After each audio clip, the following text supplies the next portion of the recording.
All right, Sam, we just had an insane weekend together. We got to talk about it.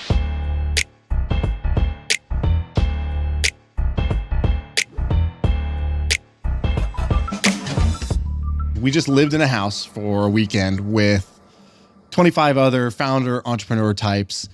Probably 5 to 10 of them were billionaires. A bunch of others were close. And we didn't just like talk or hang out. We literally like slept under one roof, sat in saunas together, played basketball together, went to Walmart together a bunch of times. My Airbnb had bunk beds, so we bunked bed together. It's as close as two men can get. So we had an experience, and I have in front of me several sticky notes of golden lessons learned. And I phrased each of them. I don't know if you do this, but I phrased each of them to make it fun because nobody wants to hear your vacation story. That's one of the great rules of storytelling is just never tell a vacation story because it's so fun for you, but they weren't there. Nobody cares. But I think we should tell the biggest lessons learned with the story that backs them up. So it's real, not just a generic lesson.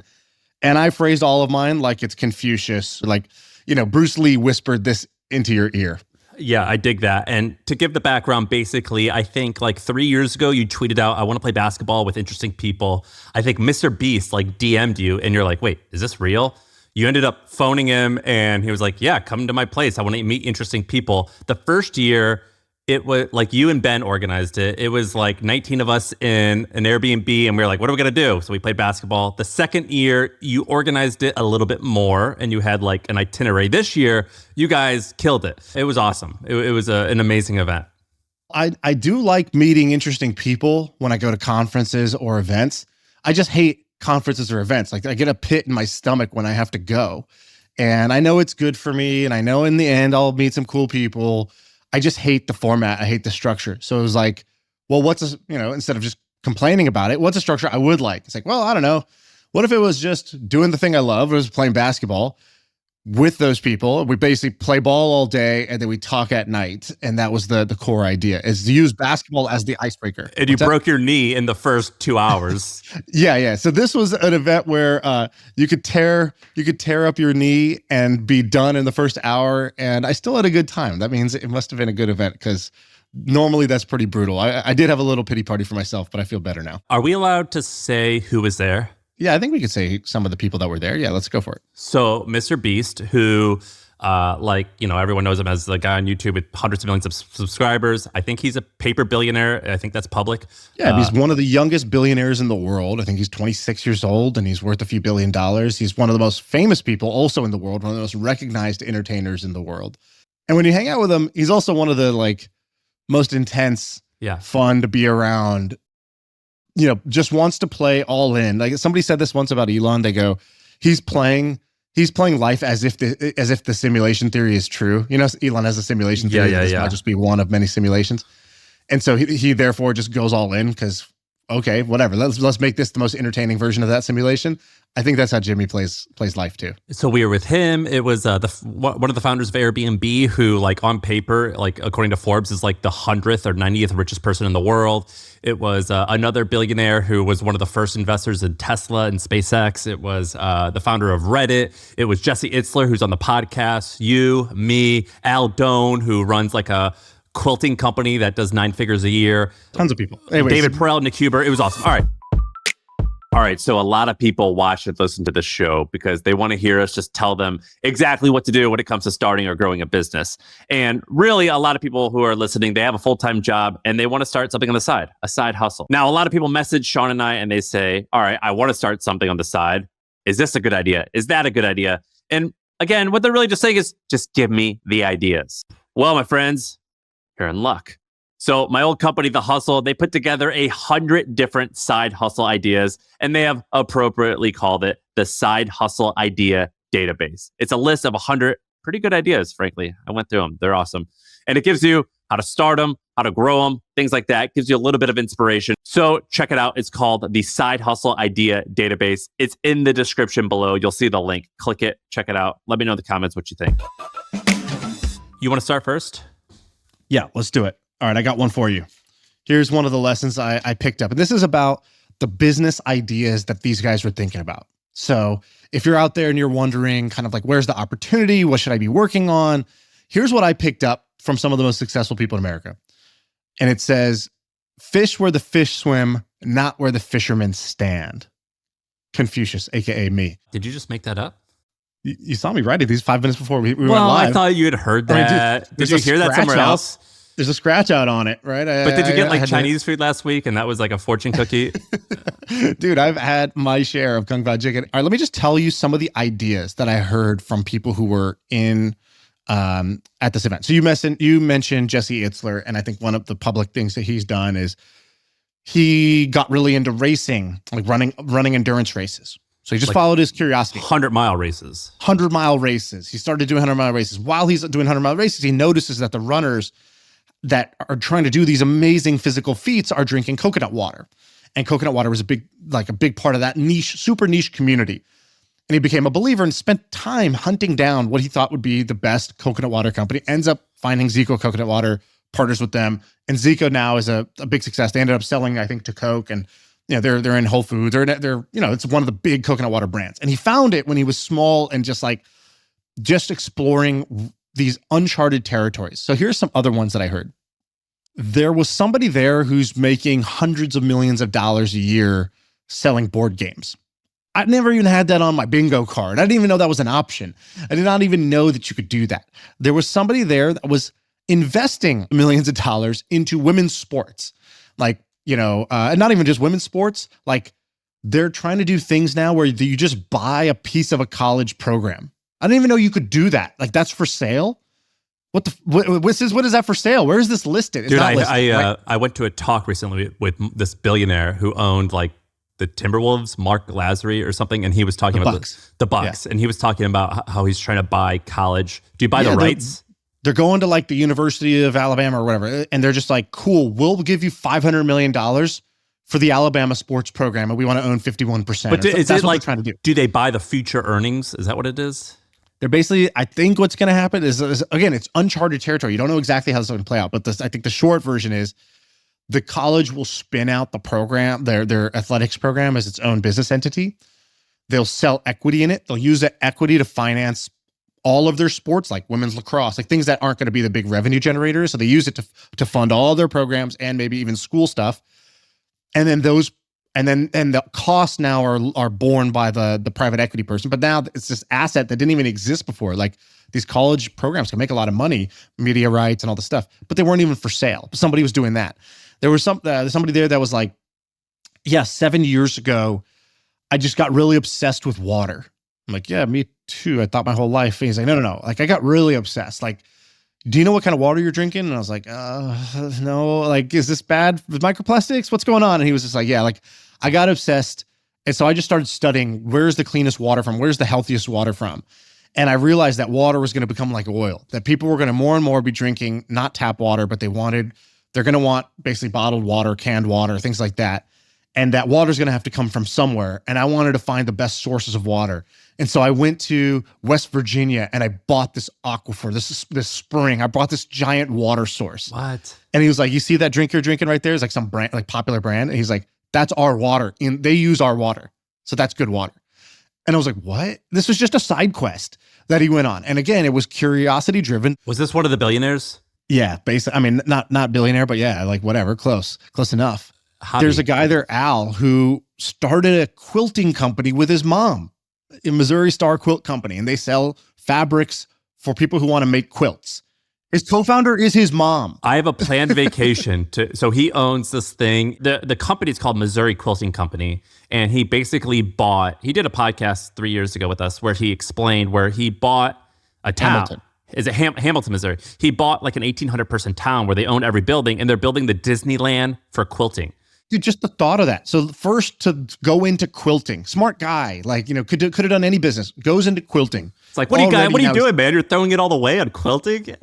Does a business with his mom, right? Like, again, independent thinking, not just following the herd. So then starts the business. His mom does the YouTube channel. He does the business side of it. Business keeps growing. And then it's like, you know what we could do? We could create the Disneyland for quilting. And he literally goes and buys a town. Again, is that for sale? Can you do that? How do you do that? And that just kept happening, which was like people who were playing games that didn't even seem popular. Another lesson there was a person there who had sold a piece of their company to Churnin. And Churnin is now kind of known. I first heard about it maybe like 10 years ago. And Churnin is this really interesting. They're most famous for TCG. They're the Peter Churnin was the CEO of Fox, so he's like a big swinging dick. He's been a baller for years, but they're most famous amongst like normal people because they bought Barstool when it was nothing and helped make it something. Correct.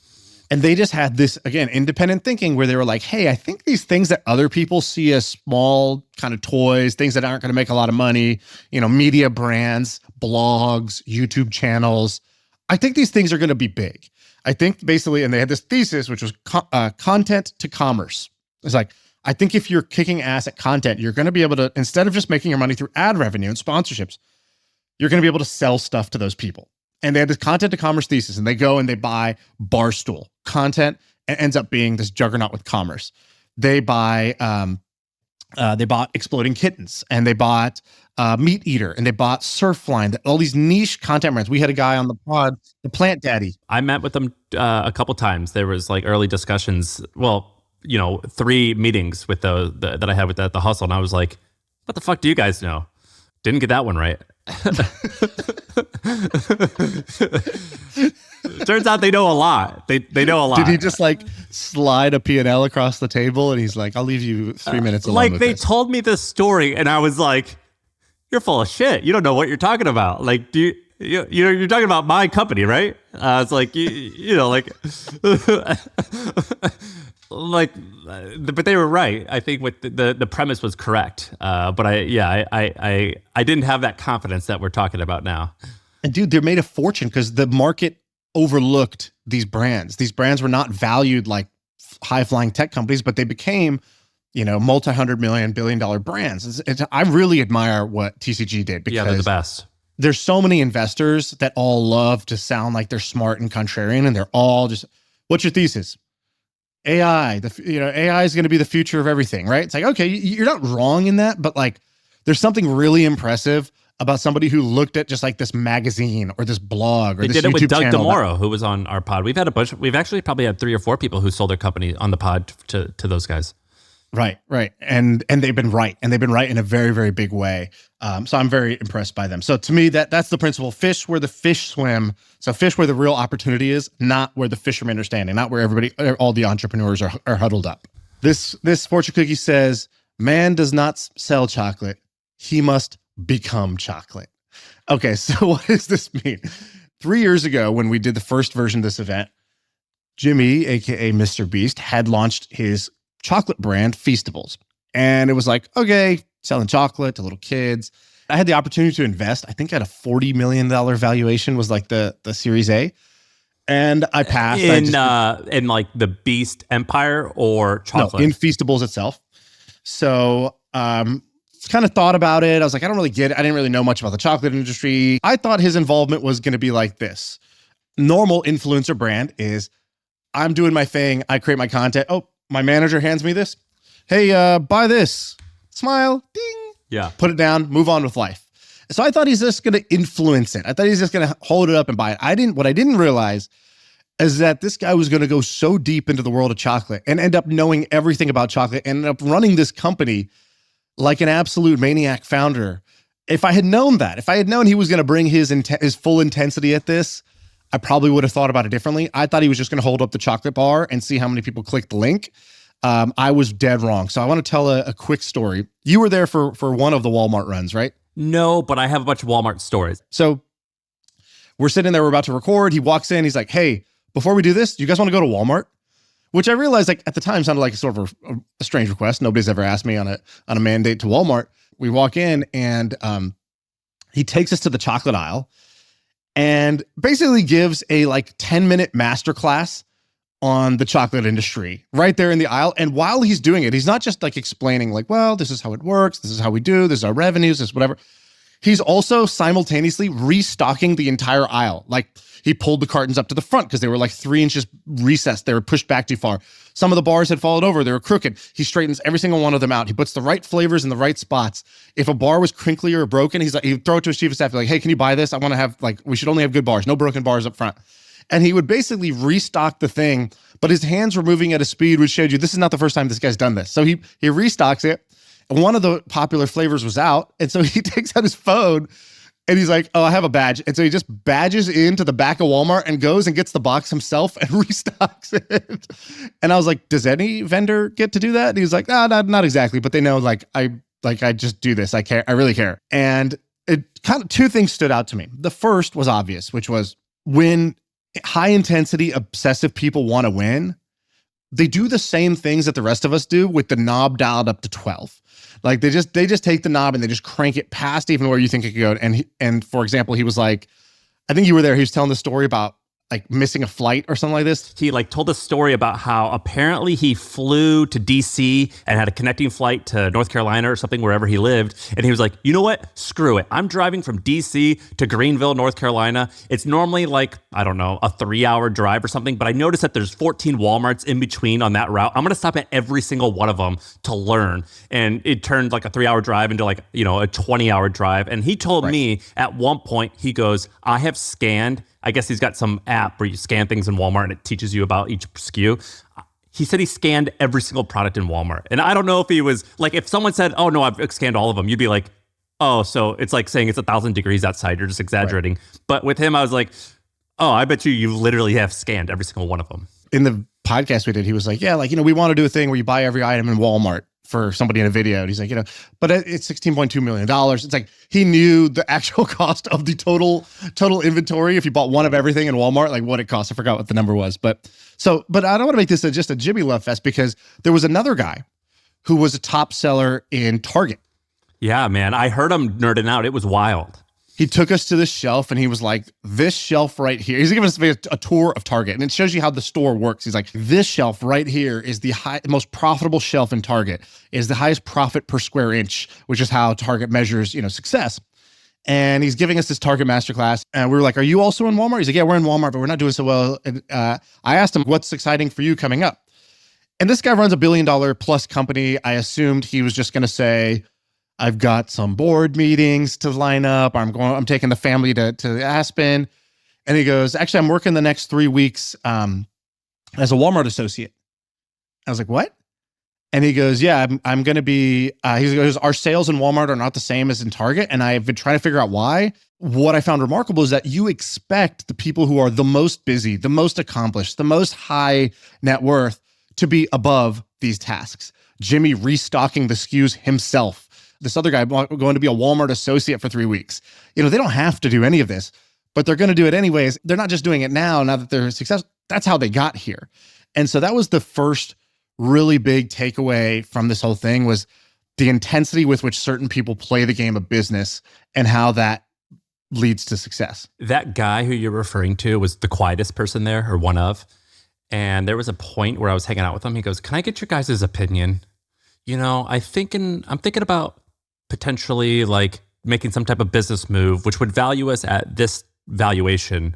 And we were like, what valuation? And it was like in the billions. And we were like, do you know who we are? Why are you asking us this question? What are you talking about, man? I don't know who you asked this question to, but he was the most humble person there. And he was crazy successful. It was pretty wild, that guy who you're talking about. All right, I have one. Confidence beats IQ. So, there are a lot of really successful people out there. Like when I read Warren Buffett's biography, he does the opposite, where he is like, oh, I'm just this guy. And it's like, dude, you're a bona fide. Aw shucks, downplaying them. Yeah, it's like, IQ. You're a baby genius. Like he was like, when he was like 4, he was like making 10 grand a month selling Pepsi. But in general, the group of people who we had there were some people for sure who are genius. I think Jimmy is one of them, actually. I think when you talk to him, he's like brilliant. And like Mario from Oscar was one of them. Mario co-founded a company called Oscar, which is a health insurance company, which is one of the hardest things ever to do. It's worth publicly traded $4 billion. So he's like the man, and he doesn't even speak English, or he does. That's his second language. So he's from Germany. So imagine genius, dude. Imagine going to Germany and revolutionizing the German healthcare market. You know what I mean? Like it's pretty wild. Extra degree of difficulty. Yeah, just go to someone else's motherland and fix their shit. Yeah, which is wild. But he was a genius. But in general, dude, the wealthiest people there, I noticed were not even close to the smartest. And here's an example. One of the billionaire guys was there. He goes, man, AI is just going to change the world. You guys, I don't think you guys get it. Like, I use it every day. And I was like, how do you use it? He goes, I could show you right now. And he pulls out his phone and he talks to ChatGPT and he goes, hey, ChatGPT, I have a question. And he starts reading a question to it. And then he's like, now watch how amazing it is. And it repeats the answer. And I'm like, oh, so you're saying that you just use ChatGPT all the time? Yeah. And I was like, well, have you trained it? He goes, you could trade it? He didn't know that you could do these things. And this particular guy ran a company doing billions a year in revenue.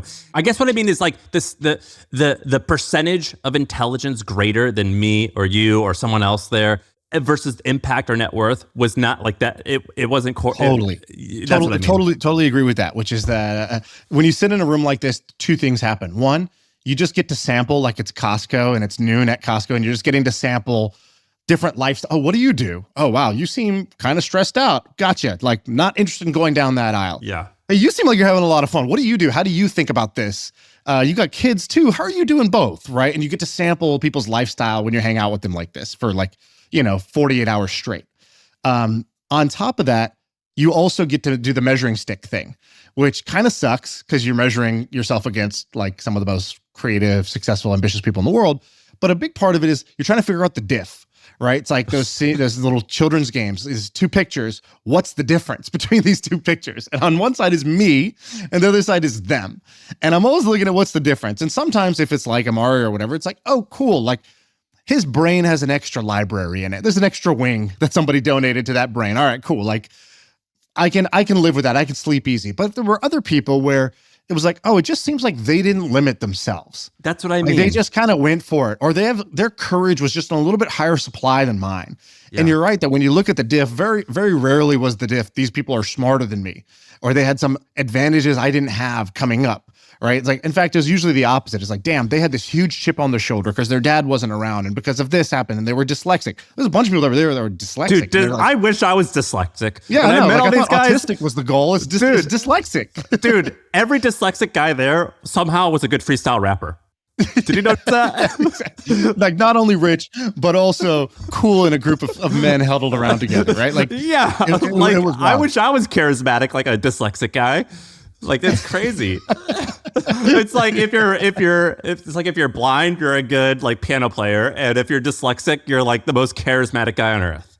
Yeah, exactly. I have a related point, which is I just wrote these two words. I don't know if you can read this. I am. So my trainer has a clothing brand that he created. It's called Super Conscious Co. And so one of the shirts he gave me from Super Conscious Co, my favorite shirt, it just on the side, it just says I am, and then it's underneath it says, the two most important words in the English language, for whatever comes after them, will define your life. If you think you are destined for greatness, if you think you belong at that table, you will make different decisions along the way. And then it becomes sort of self-fulfilling, right? You'll work at a different speed. You'll take different risks. You will go for it in a different way. Several conversations I had at this event where I realized, damn, a lot of the downstream decisions start with the little voice in your head, the little director of your movie who's deciding what kind of movie is this? Is this an indie budget?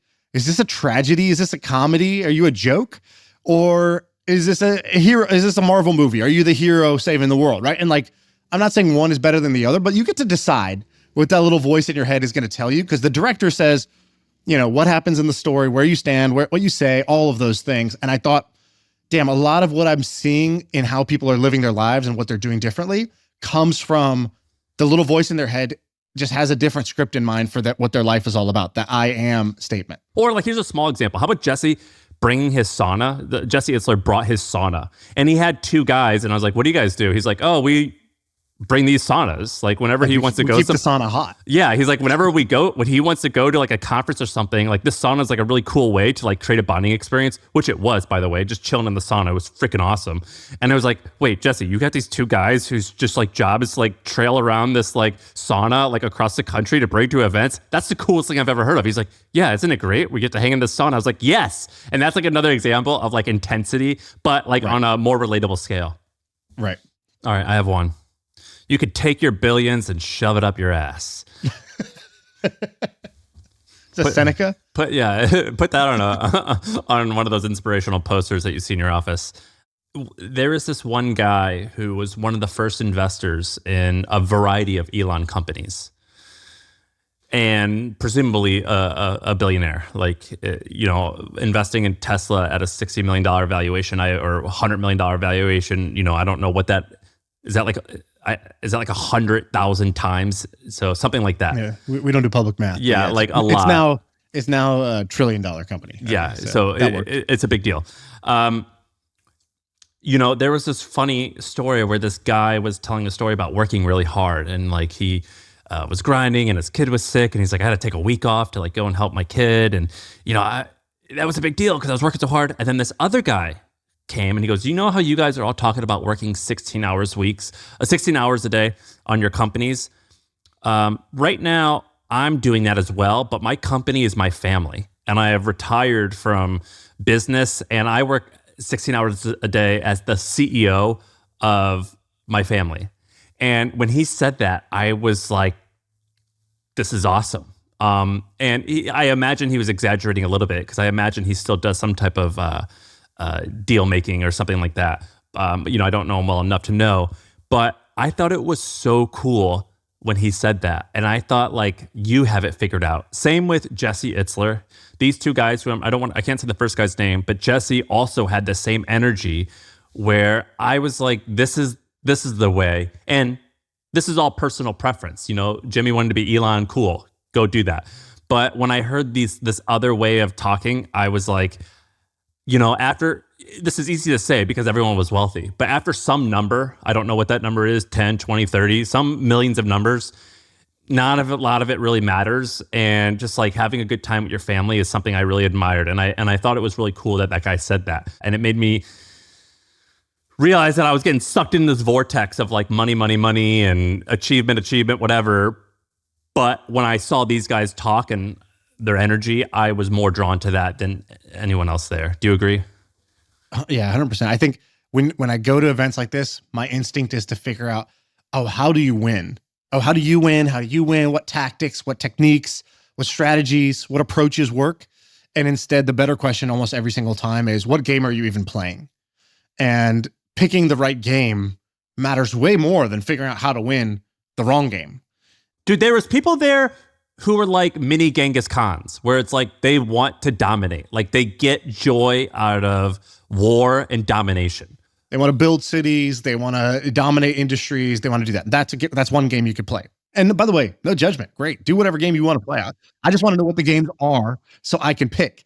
And then other people were like, I want to be CEO of my family full time. And I'm like, I've done a 4-hour stretch with my kids. Like, I think I'm more of a 45 minutes a day, 45 minutes at a time, 4 times a day. That's my ideal. So, okay, I'm not going to be CEO of my family because I would actually be miserable if I was a full-time stay-at-home dad personally.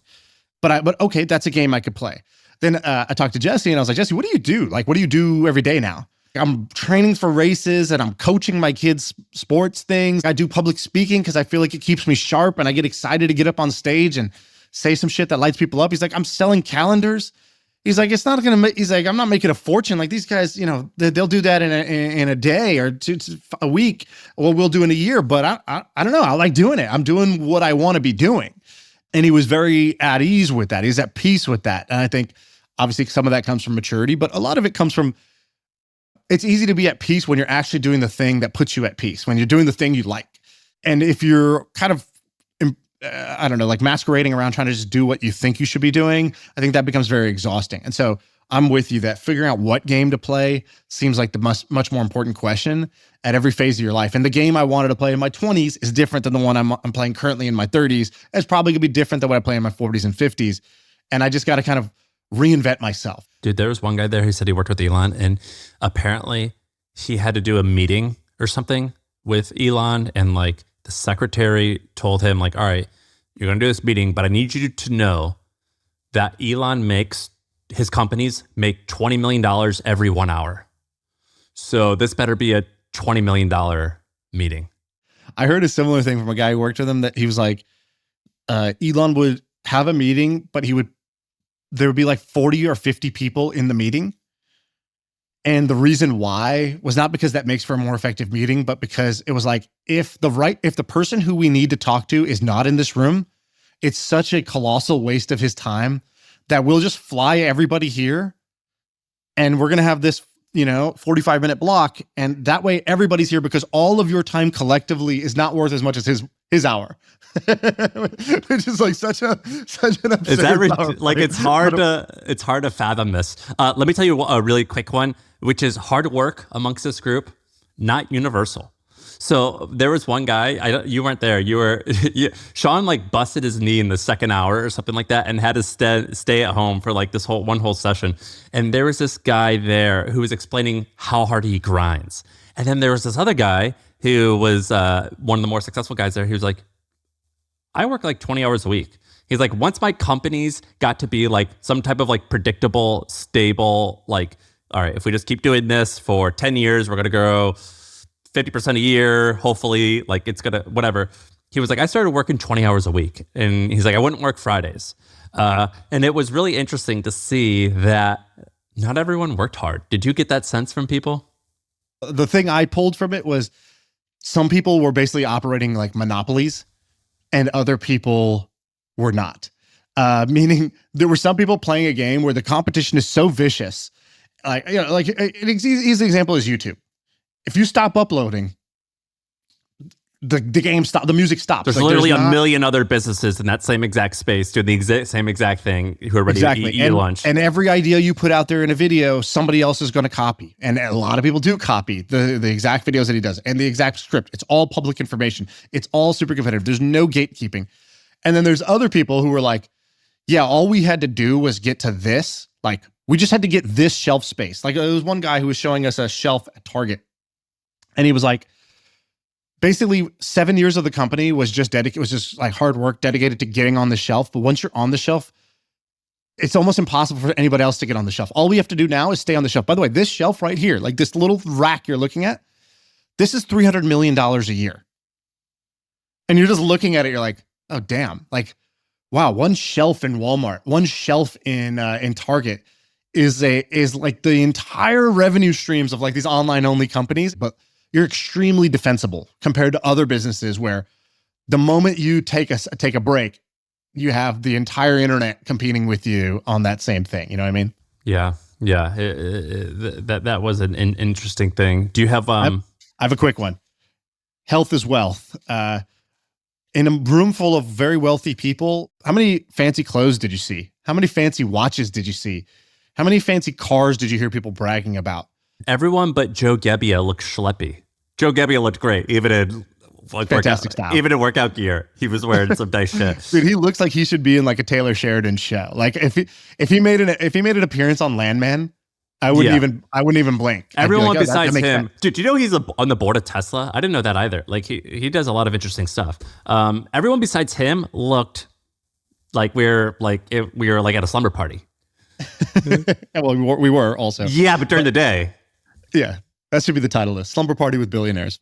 So, but the health is wealth thing was very real. There was a lot of flexing on stuff you're doing for your health, what you're eating and not eating, how much, who's your doctor, what's your protocol. But dude, no one was like that jacked or ripped or anything, were they? Other than Joe.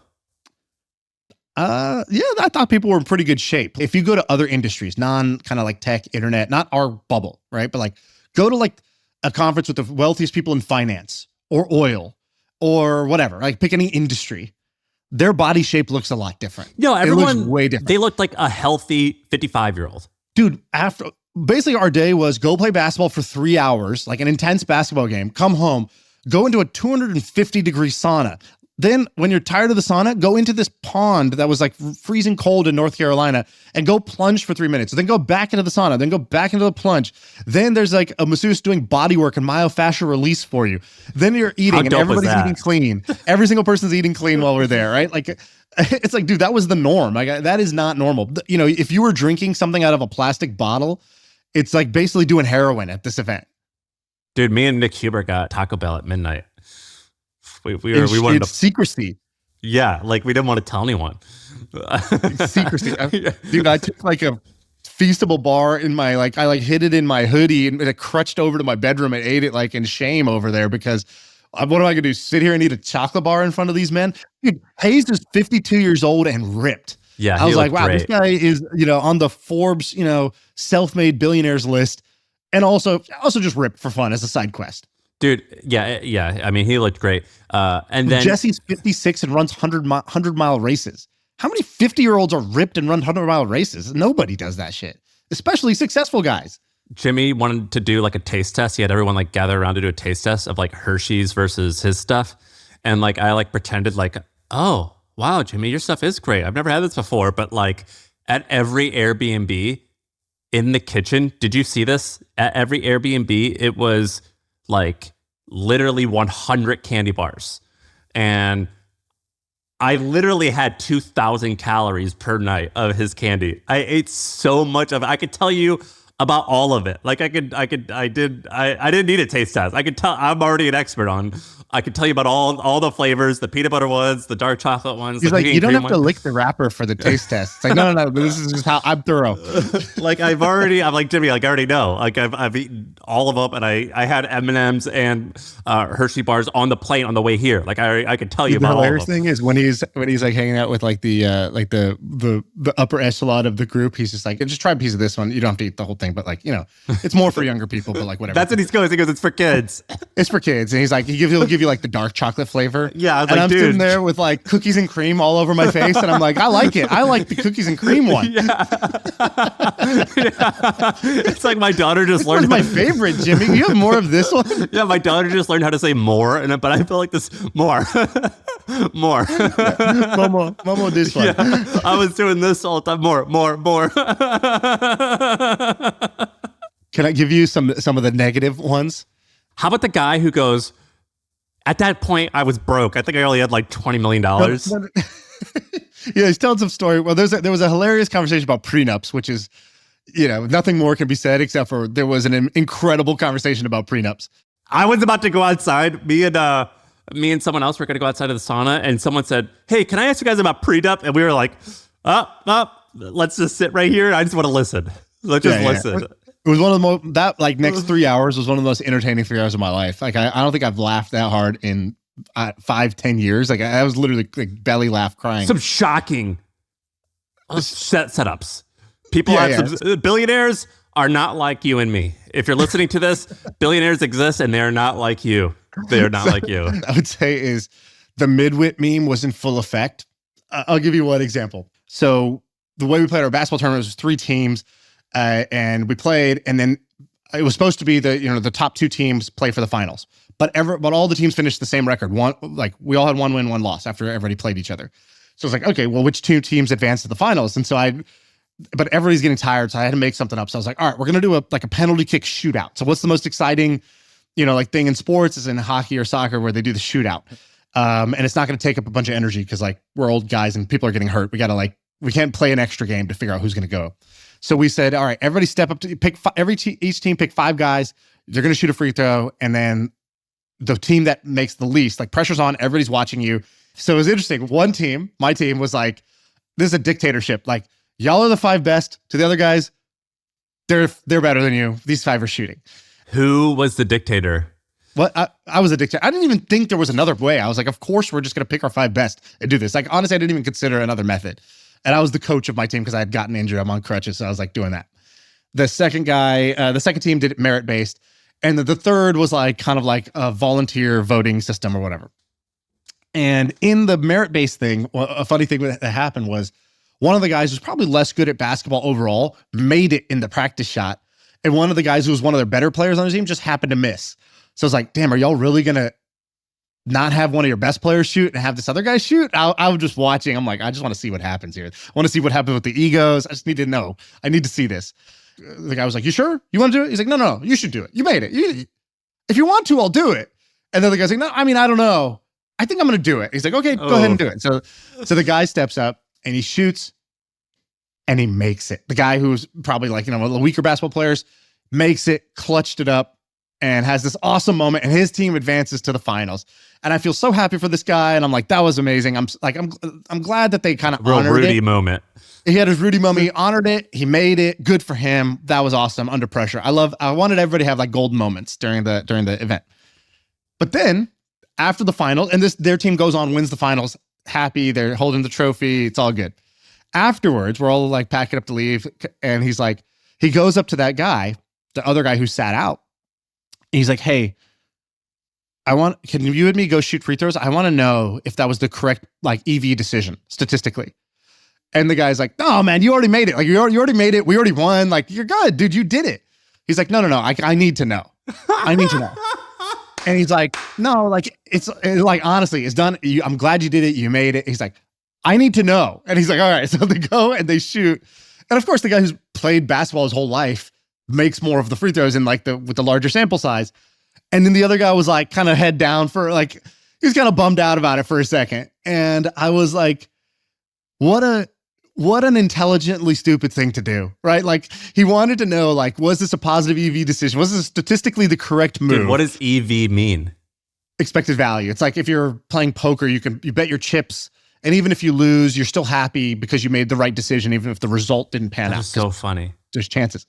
And so I was like, way to snatch defeat from the jaws of victory. And there was so many of these little moments where like there's this guy there who's like, he's a total catch. He's like smart, he's good looking, he's ripped, he's successful, all these things. And I just thought a guy like this could walk into a coffee shop and like the cute barista would want him to talk to her. I've always wanted to be that guy. You know, like this guy could have been that guy. It could be so easy for him to just meet someone amazing. And instead, you want to describe like... So, all right. I think what he did was he built a program that scraped LinkedIn. He starts with the desired result. He's like, I want a beautiful, intelligent, successful woman or something like that. I wasn't there for the whole thing. Someone who fit his like heritage. And so he was like, cool. So he built an AI bot to crawl LinkedIn to then scrape all the like successful, beautiful, like trained on images of women that he thought were beautiful. Like every woman who was like of a certain like look in New York, who was between, 22 and 30 or whatever. He had like a database. He had binders of women. Yeah, we had binders full of women. It was hilarious. And then he had this like whole system for how he could reach out to them with like, it was amazing. I don't want to go into all the details, dude, but like. He had a dedicated iPhone there. He goes, this is my iPhone. And he goes, I have 2 full-time engineers who have built this program that auto DMs them this particular DM on Instagram. Let me send her a voice note. I go, you send her voice notes? He goes, I have found that voice notes convert better. And like he like showed me the voice note. As he told this whole system, it's like, what's that thing called, the Rorschach test or whatever, where you see the blot and it's like you either see like, a killer or an angel or whatever. It was like, some people were like, this is the most impressive thing I've ever seen. And then some people, like the married guys who were like, 40s and 50s, were like, brother, it's too much. You're doing too much here. You got to just see a cute girl and go talk to her. It's okay. Let it roll organically, baby. It's going to work better that way. And I just thought it was hilarious. I'm really late. I got to go. I'm supposed to be speaking at something right now. I got a jet. I just realized I'm way over. That's it. That's the pod.